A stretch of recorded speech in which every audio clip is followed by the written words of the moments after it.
आगरा की एक ठंडी शाम थी। अक्टूबर का आखिरी हफ्ता चल रहा था, लेकिन हिया के लिए ये लगभग दिसंबर जैसी ठंड थी। कमरे में हीटर जल रहा था। मोटी रजाई में लिपटी हिया मोबाइल पर वीडियो देख रही थी। मम्मी, हिया ने रजाई के अंदर से आवाज लगाई। मेरी दूसरी शॉल कहाँ है? ये वाली काफी नहीं लग रही। मां कमरे में आई और मुस्कुराते हुए बोली, बेटा, अभी तो ठंड शुरू भी नहीं हुई है। तुम्हारा ये हाल है तो आगे क्या करोगी? हिया ने मुंह बनाया। आप जानती है ना मम्मी, मुझे ठंड बिल्कुल सहन नहीं होती। हिया 24 साल की, पढ़ी लिखी, नर्म दिल लेकिन निडर लड़की थी। बस एक कमजोरी थी, ठंड। एक दिन मां कुछ तस्वीरें लेकर आई। हिया, तुम्हारे लिए रिश्ता आया है। लड़का अच्छा है, पढ़ा लिखा है, लेकिन गांव में रहता है। हिया ने बेधड़क तस्वीर देखी और ठिठक गई। लड़का दानिश, सरल लेकिन प्रभावशाली चेहरा, आंखों में शांति, मुस्कान में आत्मविश्वास।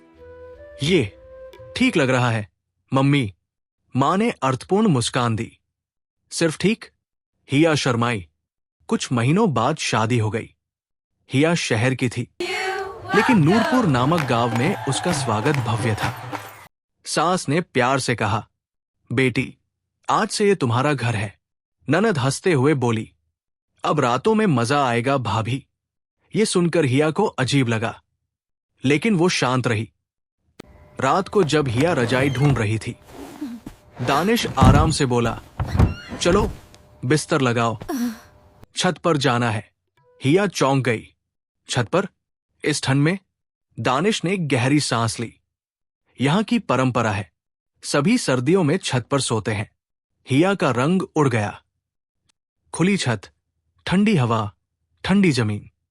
चारपाई कतार में, आसमान पर धुंध, नीचे कांपती हिया। हे भगवान! उसके दांत बजने लगे। पास की बहुएं धीरे धीरे बातें कर रही थी। नहीं है, आदत हो जाएगी। हम भी पहले ऐसे ही कांपती थी। हिया को पहली रात नींद नहीं आई। अगली सुबह सास की आवाज आई, बेटी, बिस्तर समेट लो, ओस लग गई होगी। हिया ने गीली चादर को छूकर मन ही मन बोली, ये सिर्फ ओस नहीं, ये तो अत्याचार है। इसी पल उसने ठान लिया, अब वो चुप नहीं रहेगी।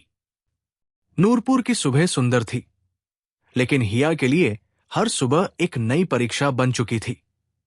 छत से नीचे उतरते हुए उसके पैर जम गए, हाथ कांप रहे थे, और दिल में एक सवाल गूंज रहा था, क्या परंपरा इंसान से ज्यादा महत्वपूर्ण है? वो किचन में काम कर रही थी। पास वाली बहू सदरा आई और धीरे बोली, भाभी, नींद आई थी रात? हिया ने हल्की मुस्कान के साथ सिर हिलाया। थोड़ी सी। सदरा समझ गई, वो इस गांव की पुरानी बहू थी, लेकिन आंखों में थकान साफ झलक रही थी। आदत हो जाती है, सदरा ने कहा। फिर धीरे बोली, पर तकलीफ कम नहीं होती। दोपहर में, जब पुरुष खेतों में थे और सासें आराम कर रही थी, गांव के पीपल के पेड़ के नीचे कुछ बहुएं इकट्ठी हुई। हिया, सदरा, आयशा, फातिमा और रुबीना। हिया ने पहली बार तोड़ा चुपी। क्या सच में हमें सर्दियों में छत पर सोना जरूरी है? आयशा ने तीखी हंसी हंसी। जरूरी नहीं, लेकिन मजबूरी बना दी गई है। रुबीना ने अपनी शॉल ठीक करते हुए कहा, पिछले साल मुझे निमोनिया हो गया था। किसी ने नहीं सुना। हिया का दिल बैठ गया। शाम को हिया ने दानिश से बात करने की हिम्मत की। आप जानते हैं मुझे कितनी ठंड लगती है, क्या हम कभी कमरे में नहीं सो सकते? दानिश शांत रहा, फिर बोला, हिया, मैं तुम्हें दुखी नहीं देखना चाहता, लेकिन यहां बुजुर्गों के सामने बोलना आसान नहीं। तो फिर क्या मैं पूरी जिंदगी कांपती रहूं? हिया की आवाज भर गई। दानिश के पास जवाब नहीं था। कुछ दिनों बाद दिसंबर की कड़ाके की ठंडी रात आई। हवा तेज थी, आकाश पर बादल थे। सिर्फ वही नहीं, सदरा को तेज बुखार चढ़ गया। वो छत पर कांपती रही, नीचे जाने की अनुमति नहीं मिली। सुबह वो बेहोश हो गई। पूरा घर हिल गया, लेकिन निर्णय नहीं बदला। हिया ने ये सब देखा और अंदर ही अंदर कुछ टूट गया। हिया का संकल्प। उस रात हिया ने खुद से वादा किया, ये केवल मेरी लड़ाई नहीं, ये सभी बहुओं की लड़ाई है। उसने एक डायरी निकाली और लिखना शुरू किया। ठंड के दिन, बीमारियां, बहुओं की हालत, बुजुर्गों के तर्क, ये कागज एक दिन बोलेंगे। अगली सुबह हिया ने सभी बहुओं को देखा और बोली, अगर हम सब एक साथ बोले शायद बात बदल जाएगी। सबने एक दूसरे को देखा। डर था पर उम्मीद भी। कहानी अब नए मोड़ पर थी। पीपल के पेड़ के नीचे बहुएं केवल फुसफुसा नहीं रही थी। हिया ने पहली बार जोर से कहा, अगर हम चुप रहेंगे तो ये परंपरा हमें एक एक करके बीमार करती रहेगी।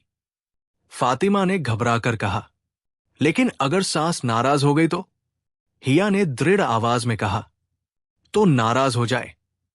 हम बहू हैं, गुलाम नहीं। रात में सभी बहुएं तय करती है, आज कोई भी छत पर नहीं सोएगा। खाना खाने के बाद जब सभी छत की ओर बढ़े, हिया वहीं रुक गई। मम्मी, मैं आज छत पर नहीं आऊंगी। सभी की निगाहें हिया पर ठहर गई। सास का चेहरा लाल हो गया। ये क्या बदतमीजी है? हिया ने कांपती आवाज में कहा, बदतमीजी नहीं, मजबूरी है। मेरी सेहत अनुमति नहीं देती। धीरे धीरे सभी बहुएं भी रुक गई। छत खाली रह गई। अगली सुबह घर में भूचाल आ गया। सास ने घोषणा की, जो परंपरा नहीं मानेगा वो इस घर का हिस्सा नहीं। बहुओं को कड़ा काम सौंपा गया। बात करना बंद, सुविधाएं खत्म। पर उसी रात रुबीना को तेज निमोनिया हो गया। गांव के डॉक्टर ने कहा, अगर एक और रात ये ठंड लगी तो बचाना मुश्किल होगा। घर में पहली बार चुप्पी छा गई। रुबीना को शहर के अस्पताल ले जाया गया।